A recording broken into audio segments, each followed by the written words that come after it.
Hey, welcome back to another tutorial. This one is how to build haunt wall panels, and you're looking at all of my haunt wall panels for a 3-car garage I have in its off-season storage. So you can see it doesn't take that much room, and they're pretty easy to make.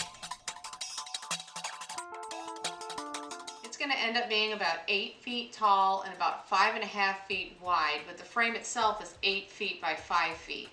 And so what I do is I take two 8-foot furring strips right here, and I mark with a ruler at the 4-foot mark, and then I put, I think it's a 61-inch piece of furring strip right in the center. And how I put that in is I literally just pre-drill a hole and then put in a screw. Okay, I got one of my Velcro strips, and I'm going to show you how I put it on. I put the hook part right on the end. I do one in each corner, one in the middle, and then one in the middle of each of the furring strips. This stuff is kind of expensive, and so I just try to use as little as possible. If you're really loaded, you can just put a whole strip on there to make things a lot easier. Then I take my electric staple gun and pound it down. And it's going to stay there. To hang on my wall panels, I make a little hook of rope.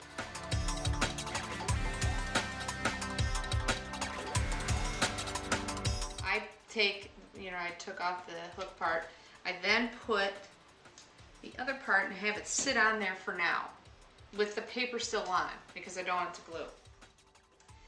And then how I take the paper off is I take the paper off of here, here, and here. And as I do it, and I'll do it for this one, I peel it off and then I stick it on and push it in really good. And I do the same thing for each side. Peel it off, stick it on, peel it off, stick it on. Now that I've got this side done, I can go over to this side and I literally pick up the entire thing,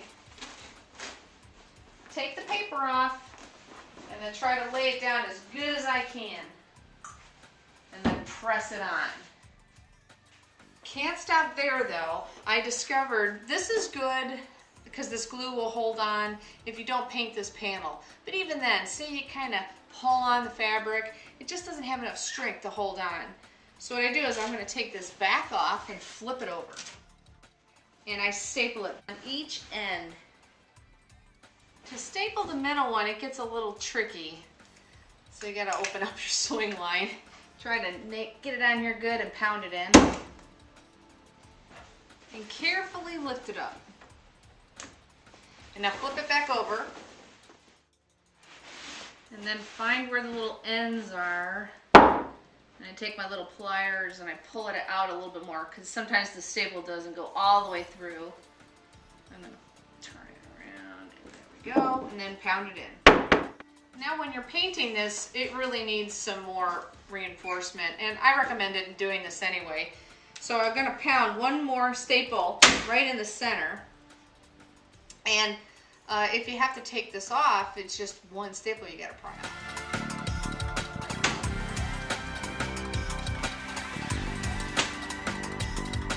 Now I like to trim this to fit. When you have excess on the ground, you just kind of step on it, and same thing with the top, it curls over.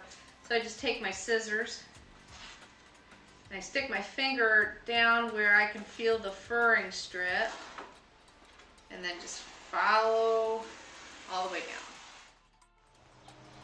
Here's the shot of the garage that we're going to be putting in the wall maze. And this is the diagram to show you where the haunt maze is going to be laid out.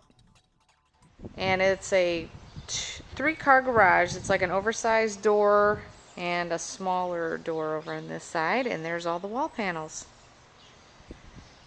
And I hang a lot of the wall panels off the ceiling. I use those white strings that are hanging down to hang the wall panels.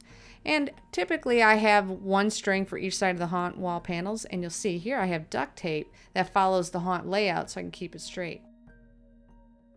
I also hang these off of walls, off of the open garage door, anything. They're easy to put up.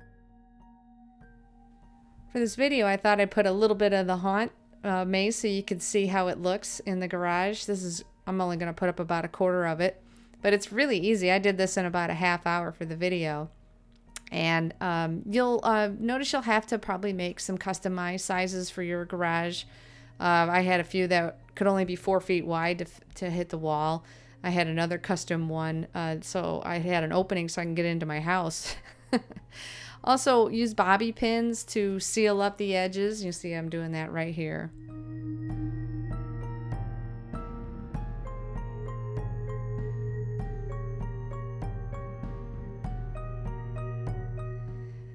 And here's how it kind of is starting to shape up in the garage. Remember, this is only a quarter of it.